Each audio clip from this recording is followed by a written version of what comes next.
I've just drunk a pint of Rory Stewart's tears.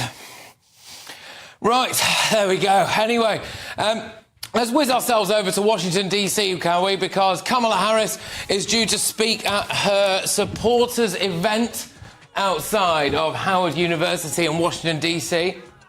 She's congratulated Trump for his victory in the race for the presidency of the United States, gaining a historic second term. Now, Trump passed the critical threshold of 270 electoral college votes with a projected win in the state of Wisconsin. So, look, we're going to keep a close eye on that podium. She could be emerging any moment now. But before we do all of that, and we'll cut away to it if she emerges, you don't have to be a fan of President Trump to be a massive fan of this. The left-wing liberal tears are flowing today. Suck it up, buttercups. Here's Florence of Belgravia himself, Rory Stewart, proudly predicting a Harris win. I am incredibly confident that Kamala Harris is going to win this, and win this by a large margin. And I would bet £100,000. Oh, Lord. I'm very, very confident Kamala Harris will win. And here is Alistair Campbell's own personal lapdog now. I think I was wrong because I'm an optimist. And I hate the idea of being right pessimistically. I think you can be a false prophet and right. You can align yourself with the worst instincts of humanity. You can assume... Don't worry, Rory. Alistair will let you sleep at the foot of his bed tonight for a little bit of comfort. James O'Brien's taking it well. Doesn't matter enough. The fact that he tried to steal the last election, the fact that he was prepared to subvert the entire democratic process up to and including. Oh, and Little Miss Impartiality, Emily Maitlis, she lost the plot.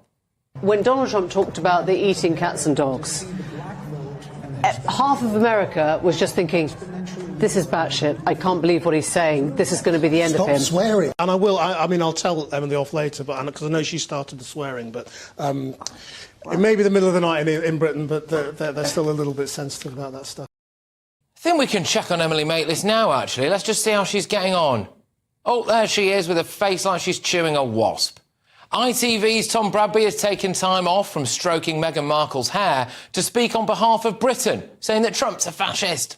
There will be a lot of people watching back home who saw what General Kelly said, who saw what General Milley said, and just will not be able to conceive that the most powerful democratic country in the world has elected somebody who people closest to him called a fascist. Now, how's it all going for the old lovey liberal celebrities like former comedian Dom Jolly? It just totally blows me away that a man who clearly cares about no one but himself, I mean literally no one but himself, a total sociopath, who basically got so angry that he got beaten in an election that he orchestrated a coup and refused to accept he'd lost, has been voted back in. Oh, not very jolly at the moment. Oh, you may. At least Scottish actor Brian Cox managed to keep it together. We have to make sure that he doesn't get in, because he is... he's a monster. What about some of the print journalists? The Guardian immediately published this article. Oh, there we go. How the Guardian will stand up to 4 more years of Donald Trump. Within the article is a begging bowl for your money. Please donate to keep the Guardian crying for another 4 years. Let's just check in now with Carol Conspiracy Theory Cadwallader, shall we? Democracy died in darkness, she says. Well, at the time I came on air, about 72 million people voted for President Trump. I think 67 million people voted for Harris. It is quite literally one of the largest expressions of democracy on earth, Carol. Marina Purkis, she thinks it's time to completely F off our special relationship. Oh, yeah, great. Let's economically destroy ourselves. I mean, the Labour Party you helped to elect are doing that already. Thank you very much. But spare a thought for the insufferable Marsh family who've been pumping out tripe like this. Oh, give me hope, Kamala. Hope, Kamala, give me hope, Kamala, for the election. Give me hope, Kamala. Hope, Kamala. Hope for beating Donald Trump. Here's a song for you.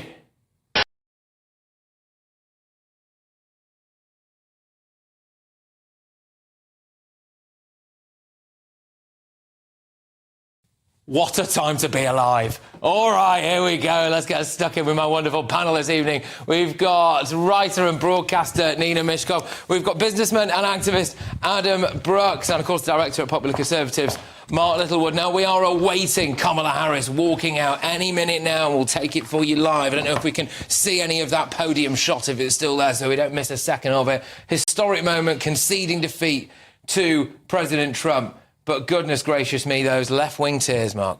Yes, well, I mean, obviously, Patrick, our thoughts and prayers are with all Guardian readers at this very difficult time. I find it amazing how thin-skinned a lot of the liberal left journalists are. I mean, I didn't want the Labour Party to win the last general election, but I didn't sort of curl up into some fetal position and scream blue murder when they did. So I find it extraordinary, this outburst. And talk about wishful thinking. I mean, how on earth Rory Stewart ever reached the conclusion that Kamala Harris was going to win in a landslide? What's wrong with everything? Just pluck that out of thin air. It's just absolutely the wish is the father of the thought in that case. So they seem to be not just of a leftist bent, but detached from reality. Yeah, well, I would be inclined to agree as well. Like I said, Kamala Harris is supposedly emerging at some point soon for this, concession, as it were. I'm not sure if we've still got the live feed for that. Hopefully we can take that at some point. But, yeah, I mean, Adam, it was an interesting thing to watch, all of these supposedly impartial journalists like Emily Maitlis unable to keep it together. It was hilarious. I sat on my settee. I did not move for about 8 or 9 hours last night, and I could not believe how childish, petulant and unprofessional people like Emily Maitlis was. We see it during Brexit. These people couldn't take that normal working class people dared to vote a different way to them, and now they cannot get their head around how black men, black women, Hispanic communities can dare vote for someone that they're not meant to vote for.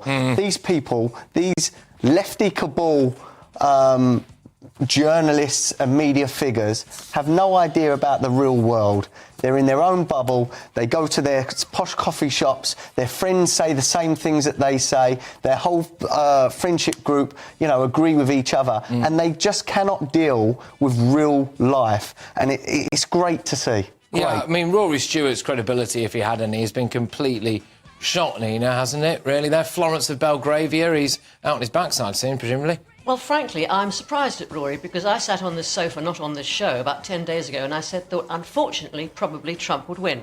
I said that. I think the reaction to Trump's win is not just the Republican Party winning an election. It's not that, because Trump is not a normal politician.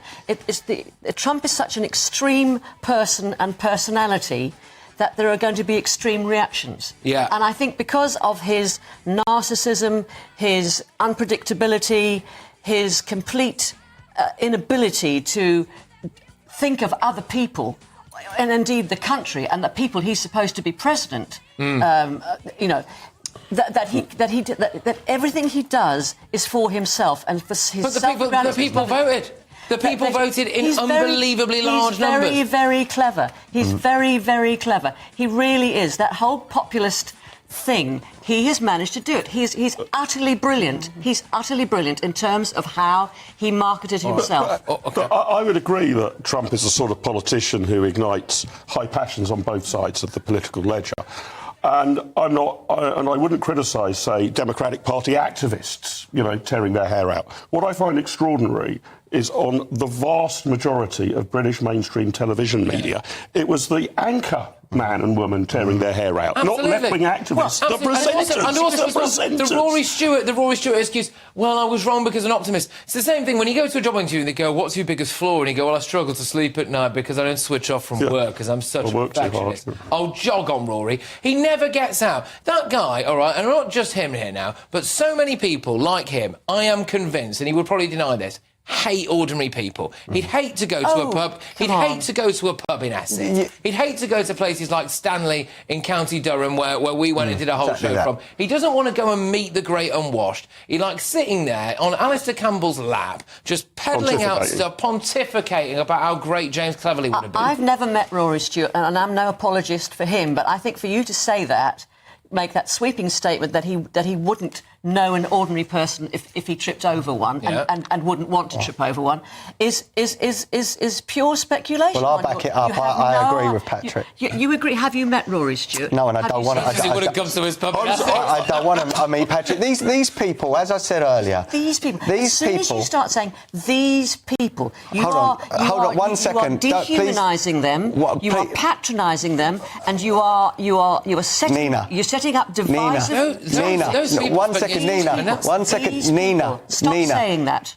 No, I won't stop saying this because just a few weeks ago you labelled me and Patrick as lunatics for saying that we supported Trump. Of course, and I still think you are. Absolutely. So you've just gone from one thing. How people are critical about the phrase, the two words, these people. I didn't say these. Well, these people. I do know Rory Stewart. Themselves. I do know Rory Stewart. I was at university with him. I didn't know him particularly well then, but I did know him, and he's a decent enough bloke. But I think the point you're making, Patrick, is there does seem to be a class of media commentators who are aloof in some fashion.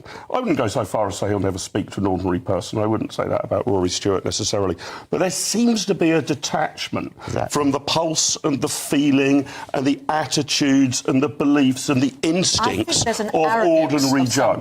Yeah, I agree. I think that the job... Sadly, Patrick, you're going to have to be careful of this. Leads you to believe that whatever you say is gold and gospel. No, he's a very modest man. And you're fated by your viewers, and you're fated, if you do any good, you're fated by your employers. I actually have to have two changing rooms, one for me and one for my ego. Well, exactly.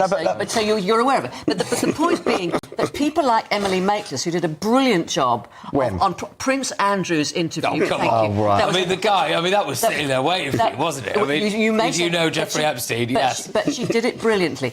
I happen to think that she's rather arrogant. I agree with you. I think that she is quite... Well, she lost it, Nina. She started swearing. She lost like a bulldog licking a proverbial thistle. I disagree with that. But I also disagree with Boris Johnson going on there and flogging his bloody book. But Nina, I'd say this, right? I agree with you. Emily Maitlis can be a good kind of attack dog, actually, in interviews. She's got a real skill for that, and that's fine.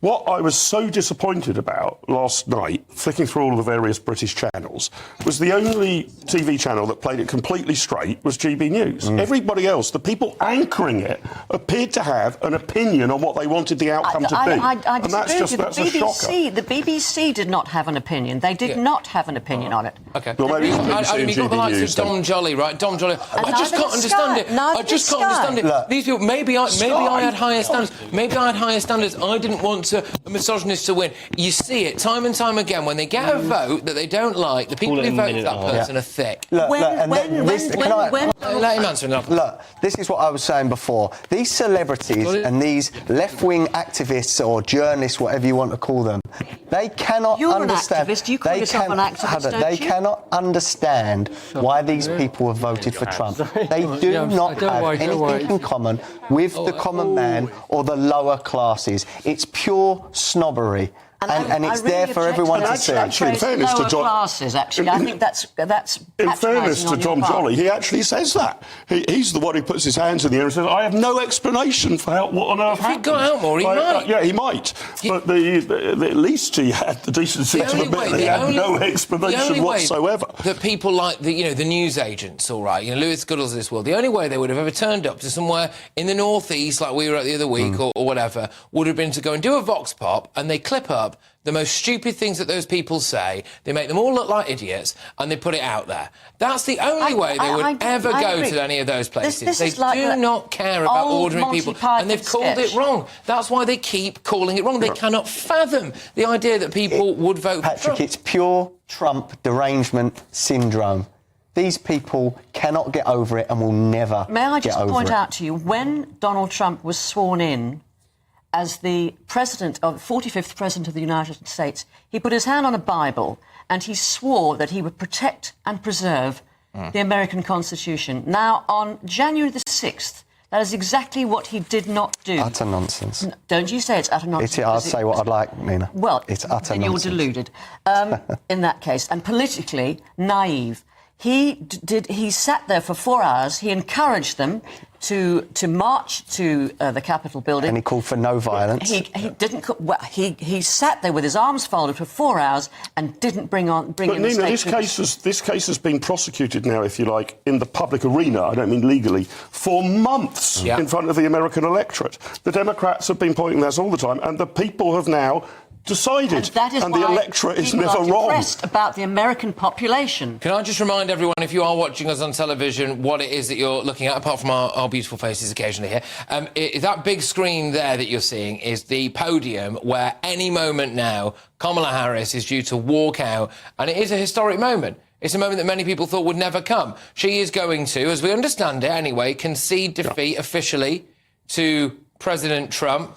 That's going to smart a bit, Which Mark, he didn't actually do himself 4 years ago. Right, that's true. Well, I was a bit surprised, actually, last night that she didn't do this last night. She was there last night. It was evident that she had lost. I understand she's made the telephone call directly to Trump, which is how the protocol goes. You actually directly phone the opponent who has vanquished you or defeated you. And now she's obviously going to speak to, her adoring fans.